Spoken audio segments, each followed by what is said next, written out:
introducing our officials for this match. First referee, Mr. Danilo Bongkingi, National Referee.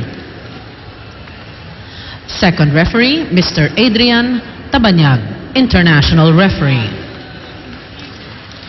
Let's call on our starting lineup from Our Lady Altas of the University of Perpetual Health, System Dalta. Let's start off with jersey number 5, Nori Jane Diaz. At number 8, April Ann Sartin. Wearing jersey number 10, the reigning MVP, Sandra De Los Santos. Team captain with jersey number 15, Honey Royce Tubino. Guest player with jersey number 16, Joy Gazelle Cases. And guest player with jersey number 18, Ariane May Argarin. Libero number 1, Vima Condada. Head coach, Mr. Jason Sapin. Calling on Our Lady Falcons of the Adamson University. Let's start off with jersey number 1, Sheila Marie Pineda. At number 2, team captain, Maria Paulina Soriano. Wearing jersey number 4, guest player, Mylene Paat. At number 8, guest player, Angela Benting. Wearing jersey number 9, Faye Janelle Guevara. And at number 14, May Jennifer Macatuno. Libero, number 11, Princess Listana. Head coach, Mr. Sherwin Meneses. Good luck to both teams. O yan po, pinakilala na po starting lineup ng magkabilang koponan here at the arena in San Juan City, Philippines. Dito nyo lang po mabibili itong ating Shakey's V-League 10th Anniversary Coffee Table Book. Tara! Yun naman, saktong-sakto yung pagkakabukas mo. Eksakto, no? Yan ang pinagmamalaki natin dito. Yung ating mga commentators, Sister Act pa yung title. Yan, si Anne Remulla at si Ivy Remulla, may istorya sila rito. Actually, ito lang ang rason. Pwede nyo na bilhin yung libro dito po at the arena. Ang hinahanap ko yung storya ni Noel Zara. May picture lang ako rito. Wala akong storya. Phonetics time. Papa-autograph ko nga eh. V-League.ph ang ating official website. Like us on Facebook. And of course, follow us on Twitter. V-League_PH. Gamitin nyo po hashtag Shakey's V-League. Kasi maraming hashtag na lumalabas dyan. Hindi tuloy tayo makatrending. Saka yung mga nanonood sa atin sa live streaming, ayan na, nagpapabati na si Ren Clark Season, itong si Nick Justin Alarcon, yan yung mga maagang nanonood sa atin here sa live streaming natin, which you can watch on our website as Adamson gets the first point of the match, courtesy of Pau Soriano, na hindi na nila makakasama sa season 76 kung kailan pa sila ang host school. Oo nga.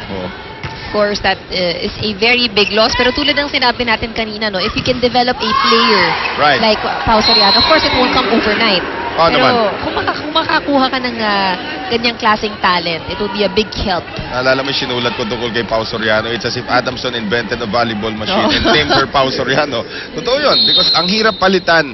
Actually, maraming eskwelahan who will be losing a lot of key players. Of course, Ateneo, needless to say, will be losing their Fab 5. 5 player kagad mawawala sa kanila. Sheila Pineda, attacking here for Adamson. 2-0 po ang labang ng Adamson ngayon. Sartin, nice dig by Listana. Macatuno, and Pineda. Argarin now going to Tubino. And that's the first point para sa Perpetual. Para naman sa NU, of course, Kaini Pomoceno mawawala. Jen Reyes, yun ang mahirap palitan. I don't know if you can change Jen Reyes. If anybody can actually replace Jen Reyes. Pero alam mo, sinabi rin natin yan dati tungkol sa Adamson as we have a service error. Leslie Ann Gata was one of the best liberos in the league. Parang hirap palitan. Pero ito si Princess Listana, maganda rin ang pinakita. Dumaan of course muna kay Angel Vasquez before going to Listana. As Macatuno serves, here's Argarin. Combination play now for April Sartin. Napalakas. Maagang malaking panimula para dito sa kupunan ng Adamson, leading 4-1. And if it's Fun Family Pizza, it's gotta be Shakey's. Parang sa setter din sa Adamson dati, di ba? Parang hirap palitan yung Janet Serafica. Pero they found a bunch of really good setters since then. As Argarin, backliner pala siya. Pero yan naman, lahat ng mga players na, we always mention, the very good players, how their shoes are very hard to fill. Yes. Pero syempre, lahat yan, yung papalit sa kanila, they just need some time to gain that experience. And yun nga, no, ganun din ang nangyayari. Lahat naman ng coaches may transition na planning yan. Right. As ito si Jane Diaz able to get that down the line hit. 5-2 Adamson. Ito ngayon si Royce Tubino serving para sa Perps. O yata nagpauso ng word na Perps eh. I don't think it was me. Sino ba? Yung unang si Mozi ba? Si Mozi ba tumawag sa kanilang Perps? Ikaw yung madalas eh. Kasi akala ko ikaw yung ano eh. Pag sinasabing Perps, the Perps, ganon. Hindi, parang hindi yata ako yun. Sige, kanya-kanya ng turo ngayon.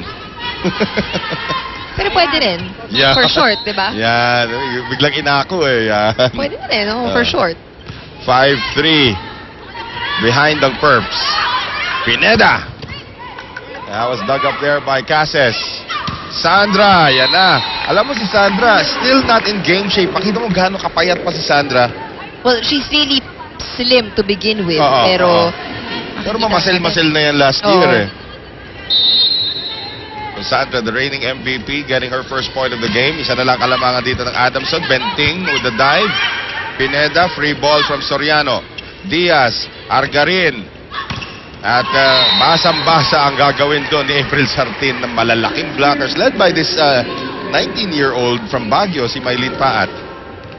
Guest player, transferee from the University of Baguio Cardinals. At yan ang maglalaro sa season 76. Oo, and normally, makikita natin ang lineup ng Adamson, hindi yan palagi katangkaran. You would see very average height, but I think at this point in time, what they're trying to do is really bring in the height already. Correct.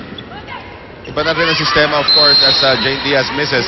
Iba na rin ang sistema ni Sherwin Meneses as opposed to Minerva Dulce Pante before na talagang scrappy.